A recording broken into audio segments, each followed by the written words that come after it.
Bonjour tout le monde et bienvenue dans votre chaîne BMTV avec une nouvelle séquence sur la rotation des camions.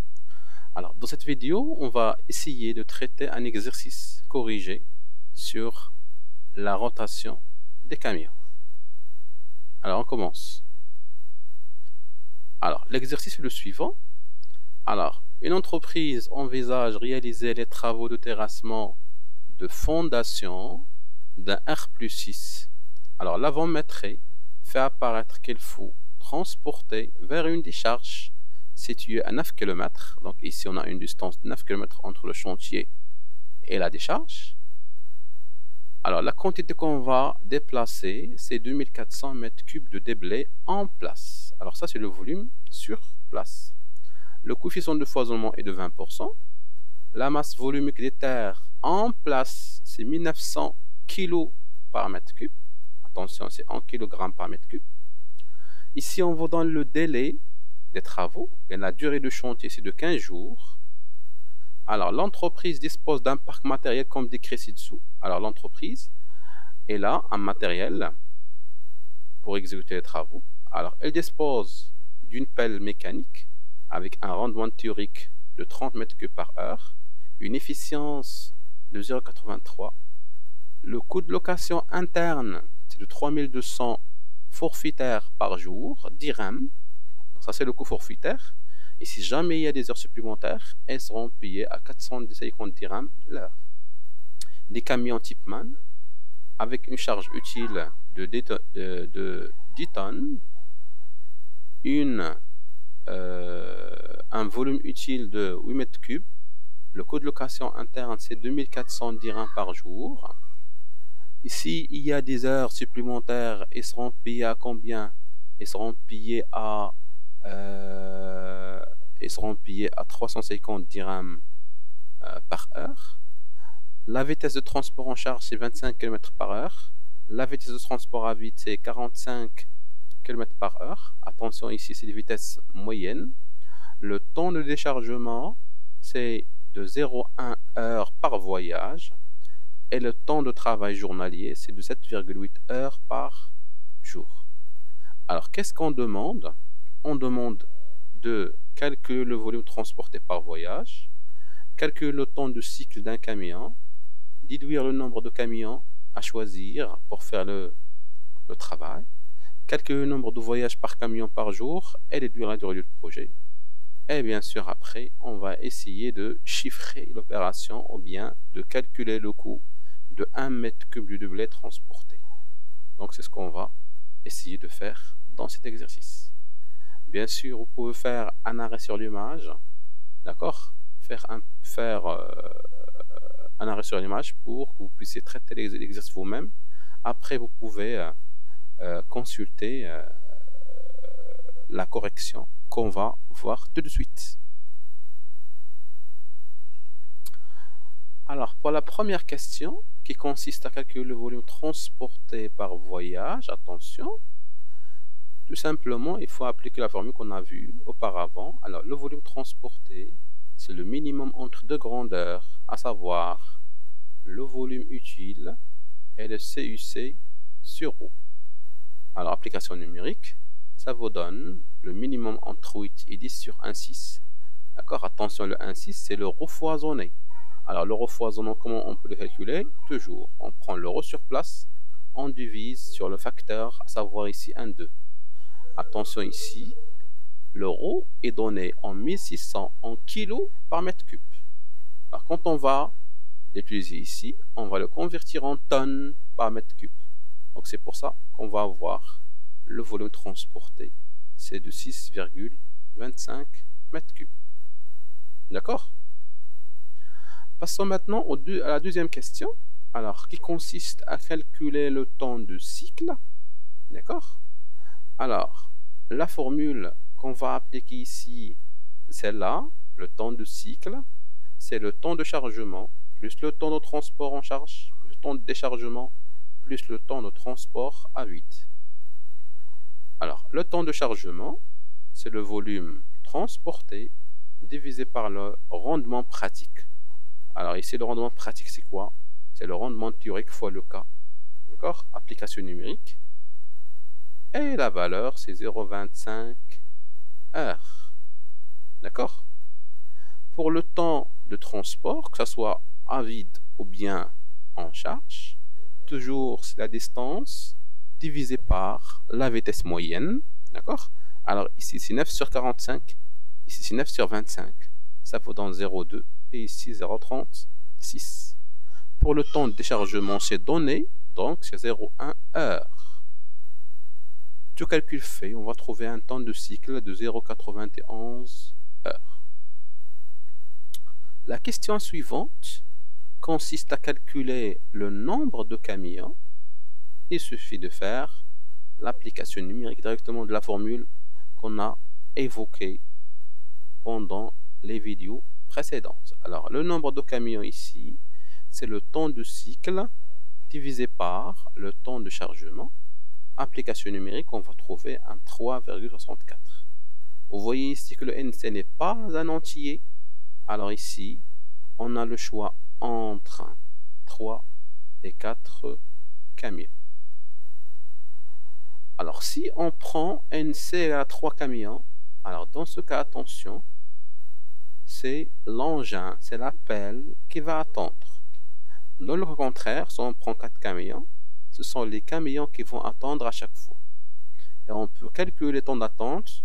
Alors, dans le cas de NC égale à 3, la pelle va attendre et le temps d'attente de la pelle égale à temps de cycle moins le NC fois le temps de chargement. Et tout calcul fait, on va trouver que la pelle va attendre 0,6 heures. D'accord? Pour NC égale à 4 camions, d'accord? Le temps d'attente des camions égale à NC fois le temps de chargement moins le temps de cycle, ça vous donne 0,09 heures.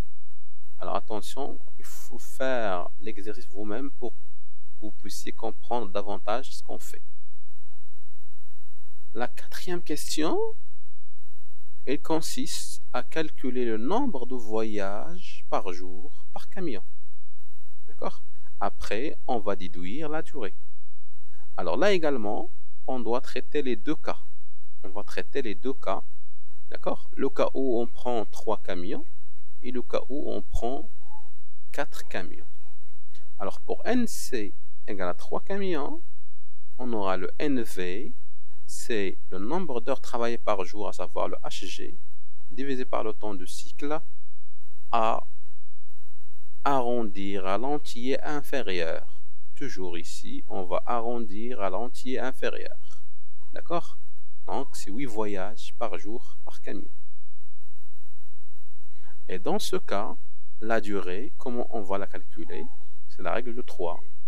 C'est la quantité totale foisonnée, à savoir le volume foisonné, divisé par le rendement journalier. D'accord? Alors, le volume foisonné, c'est quoi? C'est le F fois le volume sur place. Et le rendement journalier, ce n'est que le nombre de camions fois le nombre de voyages fois le volume transporté. Application numérique. Voilà les grandeurs. Alors, on a le VT, on a le NV, on a le NC, on a le F, on a le volume sur place. Il suffit de faire l'application numérique. Alors ici, dans ce cas-là, pour exécuter les travaux, il va nous falloir 19,20 jours. D'accord? Qui est supérieur au délai qui est préfixé de 15 jours. D'accord? Donc ça c'est le premier cas. Dans le deuxième cas, même chose. Ici, attention, le NC c'est 4 camions. Le NV ici c'est HG sur le temps de cycle réel. Attention ici, c'est le temps de cycle réel parce que les camions vont attendre. Donc le temps de cycle va changer. Le temps de cycle ici, il n'a pas changé puisque c'est la pelle qui attend. Mais ici, dans le NV, dans le cas de 4 camions, ce sont les camions qui attendent. Donc le temps de cycle va changer. On va travailler avec un temps de cycle réel qui est 0,91, qui est temps de cycle théorique, plus le temps d'attente. Voilà. Donc, tout calcul fait, on va trouver 7 voyages par jour par camion. Et la formule de la durée, ça va rester la même chose. D'accord? Donc ici, c'est la même chose. On va trouver que la durée, ça sera de 16,46 jours. Là également, on a une durée qui est supérieure au délai, qui est supérieur au délai qui est préfixé. La question suivante, c'est le calcul du coût. Alors ici, pour calculer le coût, également, on va traiter les deux cas. Le cas de NC égale à 3 et le cas de NC égale à 4. D'accord? Alors, dans le premier cas, la durée égale à 19,20 jours, qui est supérieure à 15. Alors, pour s'en sortir et respecter le délai, on doit ajouter des heures supplémentaires. Alors ici, les heures supplémentaires, c'est quoi? C'est la durée normale moins le délai à convertir en heures. Donc on doit multiplier par le nombre d'heures travaillées par jour, par le HG. Alors la journée ici, ce n'est pas 24 heures, c'est seulement 7,8, parce que par jour, on travaille 7,8 heures. Alors, du calcul fait, on va trouver que chaque machine doit ajouter pendant la durée de 15 jours 32h66. Alors maintenant, je calcule le coût total. Alors, c'est le coût de l'appel, plus le coût des 3 camions forfaitaires qui vont travailler pendant 15 jours normal. D'accord? Ça, c'est le coût forfaitaire des 15 jours. Après, il y a le coût des heures supplémentaires. Les heures supplémentaires pour l'appel, c'est 450 dirhams à l'heure et 350 pour les camions. Fois 3, c'est parce qu'on a ici 3 camions. Du calcul fait, on va trouver un coût total de 205 140 dirhams. Et si on veut rapporter ça par mètre cube, on va diviser par le volume sur place, ici, et on va retrouver que le mètre cube en place va nous coûter 85,48 dirhams pour être transporté. D'accord? Très bien. Alors, pour NC égale à 4, on a la durée égale à 16,46 qui est toujours supérieure à 15. Là également, on doit trouver le HS, à savoir les heures supplémentaires. C'est 16 moins 15 fois 7,8. Ça donne 11,39. Ça veut dire quoi ici? Ça veut dire que chaque machine, chaque engin va ajouter 11,39 heures, d'accord? Pendant les 15 jours, bien sûr. Pendant les 15 jours. Alors, le coût total sera comme suit. Alors, c'est 3200. Ça, c'est le coût de quoi? Le coût de l'appel forfaitaire journalier, fois 4, c'est le nombre de camions, fois le coût forfaitaire pour les camions. Ici, c'est 15 jours, parce que 15 jours va être travaillé de manière normale. On va ajouter après le coût des heures supplémentaires pour l'ensemble des machines, ce qui donne un total de 21 000 ou bien 213 071,5. Même chose ici, on peut bien sûr tout rapporter en mètres cubes. Donc, on va diviser par 2400 et on va trouver bien sûr que l'opération va nous coûter combien? 88 dirhams par mètre cube transporté, ou bien par mètre cube en place, d'accord?